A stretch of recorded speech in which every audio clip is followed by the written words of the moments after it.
નમસ્કાર, આપ જોઈ રહ્યા છો સ્પાર્ક ટુડે ન્યૂઝ। સમગ્ર દેશમાં દેશના વડાપ્રધાનનું ખૂબ જ વખાણ થઈ રહ્યા છે અને તેવામાં માણેજા ક્રોસિંગ પાસે જે સમગ્ર ગુજરાતમાં શ્રમિકો માટે 5 રૂપિયામાં પૌષ્ટિક આહાર જમવાનું મળે છે। મોદી સાહેબના સારા કામ અને આવા શ્રમિક લોકોની લાભકારી યોજનાઓ માટે મુંબઈથી ડોક્યુમેન્ટરી બનાવવા માટે એક ટીમ આવી હતી। આવો સાંભળી આ ટીમ ગુજરાત રાજ્ય અને દેશના વડાપ્રધાન नरेंद्र मोदी जी माटे શું કહી રહ્યા છે। मेरा ये इंटेंशन ये है कि गवर्नमेंट जो अच्छा काम कर रही है उसको प्रमोट करना। उसके लिए एक डॉक्यूमेंट्री फिल्म बना रहे हैं हम लोग मोदी जी के ऊपर, अन्नपूर्णा के जो होता है उसके ऊपर।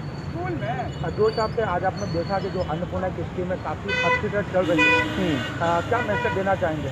मैसेज चाहूँगा कि गवर्नमेंट जो आपको सपोर्ट दे रही है उसका फ़ायदा उठाएं और ऑफकोर्स मतलब और भी मतलब गवर्नमेंट ऐसे स्कीम लेके आ रही है ताकि आप लोगों को पूरा फ़ायदा हो जीवन जीने के लिए। आपका परिचय?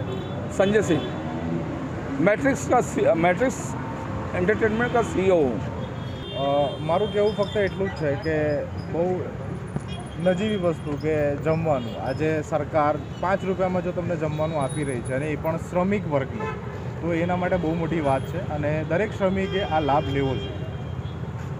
અને ગુજરાતની અંદર તો તમે જોઈ રહ્યા છો કે બધી રીતે ફેસિલિટી તમે પાછળ જોઈ શકો છો અને શ્રમિક એનો લાભ વધારેમાં વધારે ઉપાડે એવી અમારે દરેક શ્રમિકને નિવેદન છે। ક્યાંથી આવ્યા છો? હું વડોદરાનો જ છું અને સર મુંબઈથી આવ્યા છે। હવે આજ હું વડોદરાનો છું પણ મુંબઈ છેલ્લા 20 વર્ષોથી રહી રહ્યો છું। પણ જ્યારે આ સરે મને કીધું કે ને આવો આપણે સરકારીના જે સરકારી સ્કીમો છે એના પર આપણે એક પ્રોજેક્ટ કરી રહ્યા છે, તો મને બહુ સારું લાગ્યું અને પાછો વડોદરા આવીને આ કામ કરવું મને બહુ ગમે છે।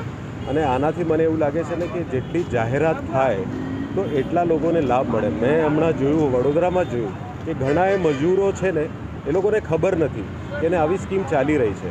તો આ પણ અમારા સરનો બહુ સારો એ છે કે ને વધારે લોકો સુધી આ જે સ્કીમો છે એ એમના સુધી પહોંચે, તો એટલા માટે આપણે ડોક્યુમેન્ટરી બનાવીએ છીએ અને ખાતરી એવી છે કે ને એ જે સ્કીમો છે વધુ લોકો સુધી પહોંચે, જે જરૂરિયાત લોકો છે એમની પાસે પહોંચે। તો આવી મારી આશા છે કે એને આ અમે ડોક્યુમેન્ટરી બનાવવાથી અમે વધારે લોકો સુધી પહોંચી શકીશું।